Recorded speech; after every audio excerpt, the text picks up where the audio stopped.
Throughout the texts in antiquity that we have studied, medicine and religion are two dynamic forces that have often been closely intertwined.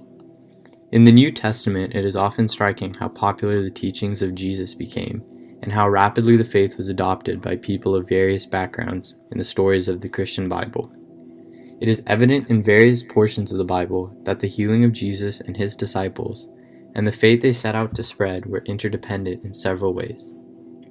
The focus of this video will be a further exploration into what allowed for early Christianity to rise in popularity in the midst of more established schools of religion and healing.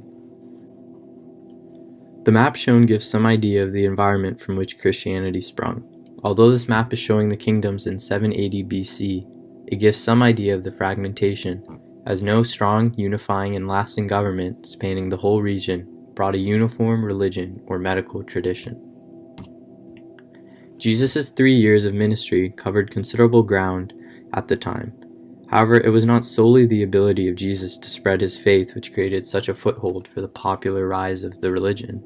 The actual elements of the faith being preached by Jesus played a considerable role. Differing traditions and ways of thinking predominated. After discussing the routes of the spread of early Christianity, it is important to discuss why early Christianity was able to spread relatively quickly. The land of the Bible, Israel, is a geographic land bridge between 3 continents. The Lord, in Ezekiel 5:5, says, "This is Jerusalem. I have set her in the center of the nations, with countries all around her." Taking a closer look into Israel's position as a land bridge, one can see it is in the center of the 2 cradles of civilization. If you note the locations of the 2 ancient cradles of civilization, Mesopotamia and Egypt, the route between these 2 civilizations is funneled through the land of Israel because of the Arabian Desert on the east and the Mediterranean Sea on the west, presenting difficult obstacles in travel. Now looking further at the spread of Christianity, we will look at this Business Insider animated video of the spread.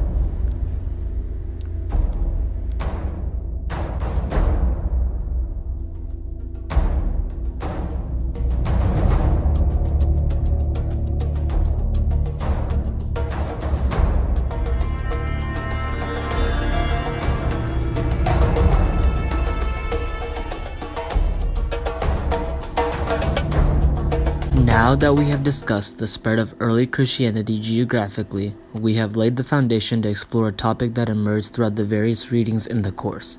It can be seen that early Christianity spread to different parts of the ancient world by word of mouth and by travel.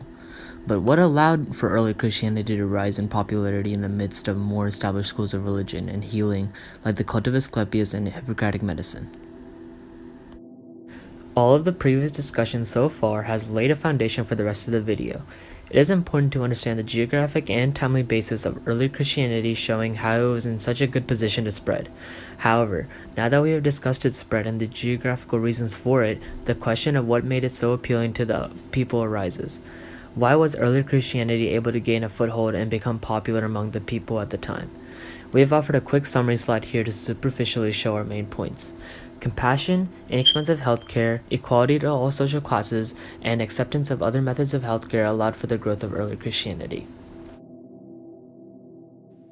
One rather unique element of religion and thinking that seemed to slowly progress and develop was the idea of an individualistic compassion.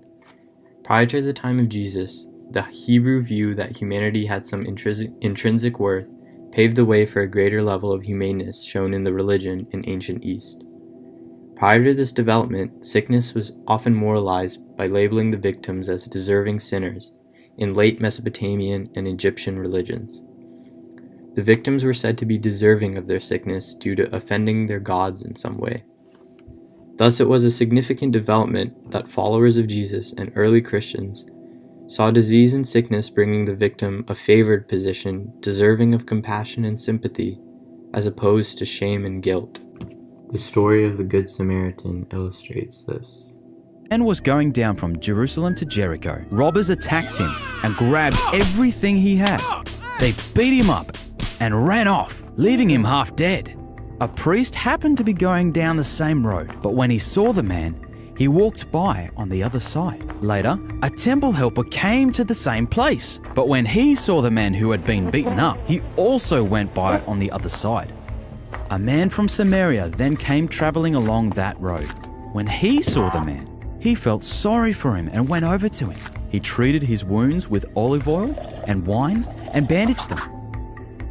Then he put him on his own donkey and took him to an inn where he took care of him. The next morning, he gave the innkeeper 2 silver coins and said, "Please take care of the man. If you spend more than this on him, I'll pay you when I return." Then Jesus asked, "Which of these 3 people was a real neighbor to the man who was beaten up by the robbers?"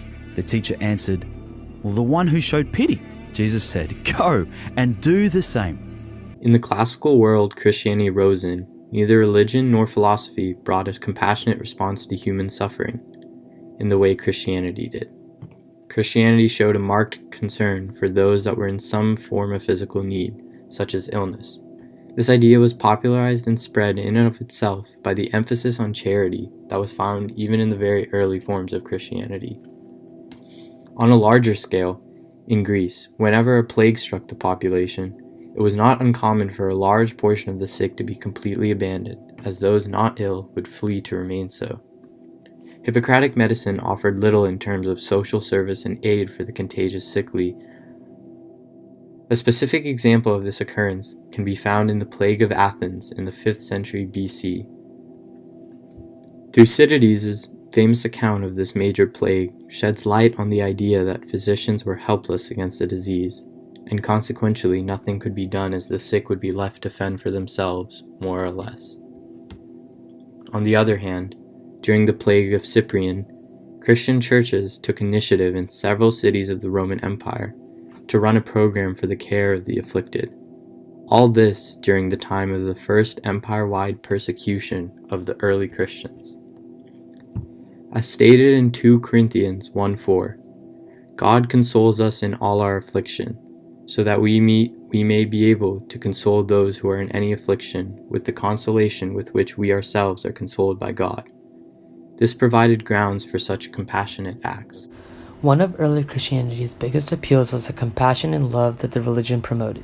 For example, we have increasingly seen in the Christian churches in the time of up to Constantine the establishment of hospitals or some kind of health service that would either provide spiritual healing or just a place for the ill to come to feel comforted. Early Christianity provided a clear establishment of social service, everything from soup kitchens to money for the poor if they needed it. Charity, being a central pillar in early Christianity, allowed people to recognize that a person needs help with something that they cannot do for themselves, and that their helplessness is not a sign of sin or weakness but a part of the human condition. Additionally, Helmut Koester discusses in a PBS Frontline article how early Christianity brought about the very important establishment of the institution of widows. A widow in the Roman society who had lost her husband and did not have money of her own was at the very bottom of the social ladder. One of the welfare institutions we find in the church was all the widows who were recognized as virgins of the church. They were paid by the church and therefore were rescued from utter poverty in most instances, states Koester. Along with promoting compassion, early Christianity also promoted free healthcare.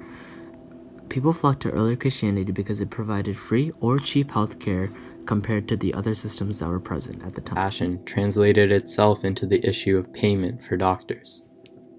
"Your faith has made you well," says Jesus following the healing of a young woman, Luke 8:48. The story this takes place in expresses the idea that rather than an exchange of any tangible goods, it is the people's faith bringing healing to them from Jesus. Of course, practices of Christian doctors differ from the miracles of Jesus in that they have expenses. However, the general idea that payment or an exchange of valuable goods is not necessary demonstrates a slight contrast from older practices, such as with the temple of Asclepius. Sophronius, who is often venerated as a saint, was known for placing healing saints in close relationship with medicine in the early years following the death of Jesus. He pushed for the idea that high prices being charged by doctors, obsessed with Hippocratic and Galenic ideas, was a sign of quackery, and promoted cheaper healing, with the money being donated to shrines instead. Another aspect of early Christianity that appealed to many common people at the time was its nature of acceptance of other forms of medicine. Since Jesus' miracle healings weren't always readily available, people often sought Hippocratic physicians or other forms of healthcare. They never rejected secular medicine. Healing was inherently good and there was no command against secular healing. though some individuals, perhaps even many, might reject having recourse to doctors. However, this stands out sharply in the face of the condemnation of magic and witchcraft, both of which often touched on medicine. They were both forbidden by Jewish law, and early Christian sources repeated the ban. In fact, the Didache states that you shall not use magic, you shall not use witchcraft, you shall not murder a child by abortion nor kill it when born. Early Christianity viewed medical treatment and prayer as necessarily complementary. Parallel therapies, consulting numerous healers in the medical marketplace, gave good options to early Christians, as they also had prayer and faith in God as an everlasting backup, says Ferngren on page 81.